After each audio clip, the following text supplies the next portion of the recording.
আচ্ছা, একটা মানুষের সাথে দেখা। এখন আজকে ঢাকায় আপনার টেম্পারেচার হচ্ছে 34 ডিগ্রি সেলসিয়াস এবং ফিল লাইক 42 ডিগ্রি সেলসিয়াস, কিন্তু এক ভাইয়ের সাথে আমার দেখা হয়ে গেল। দেখেন, সে উপরে পড়ছে ফরচুন বরিশালের জার্সি আর ভিতরে হচ্ছে আর্জেন্টিনার জার্সি। এই যে দেখেন, তার মধ্যে আবার আছে স্যান্ডো গেঞ্জি।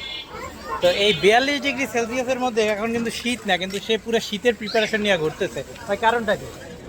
ভাই গরম লাগতেছে তো তার জন্য।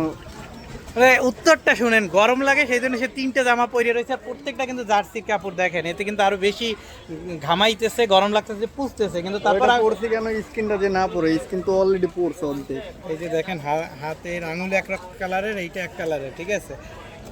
দেখা যাইতেছে। এই- এই- এই- আচ্ছা, যাই হোক, স্কিন পড়তেছে তো আমি তার রিকোয়েস্ট করতেছি কি যে ভাই টয়লেটটা খুলেন, একটা পরেন, তো তাতেও তার হবে না, তার দুইটাই লাগবে। সে তার স্কিনকে এত যত্ন করে। ভাই, সানস্ক্রিন ইউজ করেন না কেন? রোদে তো রোদে কুলায় না। চুলাইলে তো এটা ইউজ করতাম।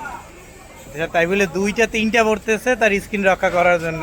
গরমে মানুষ ঘামাইয়া, সেই ঘাম আবার শরীরে ঢুকাইয়া ঠান্ডা লাগতেছে, তারপরও করতেছে না, বলে স্কিন বাঁচাতে হবে। যাই হোক, অদ্ভুত মানুষ, অদ্ভুত তার চিন্তা ভাবনা। বাই।